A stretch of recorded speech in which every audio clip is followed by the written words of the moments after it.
با آمریکا چجوری مشکل حل میشه؟ این سوال واقعی است، این سوال جدی است. نمیخوایم با هم دعوا کنیم، سوال میکنیم چجوری مشکل با آمریکا حل میشه؟ با نشستن و مذاکره کردن و از آمریکا تعهد گرفتن مشکل حل میشه؟ بشینیم با آمریکا مذاکره کنیم، تعهد بگیریم که شما باید فلان کارا رو بکنید، فلان کارا رو نکنید. مشکل حل میشه. در قضیه بیانیه الجزایر سر قضیه آزادی گروگان‌ها در سال 60 شما نشستید با آمریکا صحبت کردید. بنده اون وقت نماینده مجلس بودم، البته تو مجلس نبودم، تو جبهه بودم. همون وقت اینجا در تهران نشستن همین حضرات با واسطه الجزایر با آمریکایی‌ها صحبت کردن، قرارداد گذاشتن، تعهدهای متعددی گرفتن. ثروت‌های ما رو آزاد کنید، تحریم‌های ما رو بردارید، در امور داخلی کشور ما دخالت نکنید. ما از این طرف گروگان‌ها رو آزاد می‌کنیم. گروگان‌ها رو آزاد کردیم. آیا آمریکا به اون تعهدات عمل کرد؟ آیا آمریکا تحریم رو برداشت؟ آیا آمریکا ثروت‌های مسدود شده ما رو به ما پس داد؟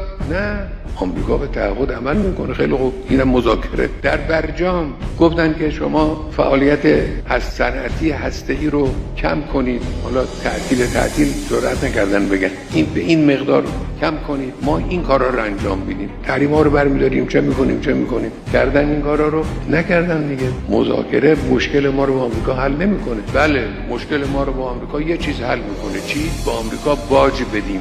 نه یک بار، با یک بار باجم قانع نیستن آمریکایی‌ها. امروز باج بدیم، فردا میان یه باج دیگه میخوان باج بدیم، پس فردا میان یه باج دیگه میخوان باج بدیم. امروز میگن هسته‌ای رو تعطیل کنید، اول میگن 20% رو تعطیل کنید، بعد میگن 5% رو تعطیل کنید، بعد میگن بساط هسته‌ای رو برچینید، بعد میگن قانون اساسی رو عوض کنید، بعد میگن شورای نگهبان رو بردارید. باج میگیرن آمریکایی‌ها. اگر بخواید مشکلتون با آمریکا حل بشه، باید این کارو بکنید، مرتب باج بدید. پشت مرزهای خودتون رو محبوس کنید، دستتون رو خالی کنید، صنایع دفاعیتون رو تعطیل کنید. آمریکا اینا رو میخواد. کدوم ایرانی با غیرتی حاضره که چنین باجی بده؟ من نمیگم جمهوری اسلامی، ممکنه یکی جمهوری اسلامی رو هم قبول نداشته باشه، اما ایرانی باشه، غیرت ایرانی داشته باشه، این باج‌ها رو حاضر نیست بده. آمریکا به کمتر از این قانع نیست. چرا نمیفهمن؟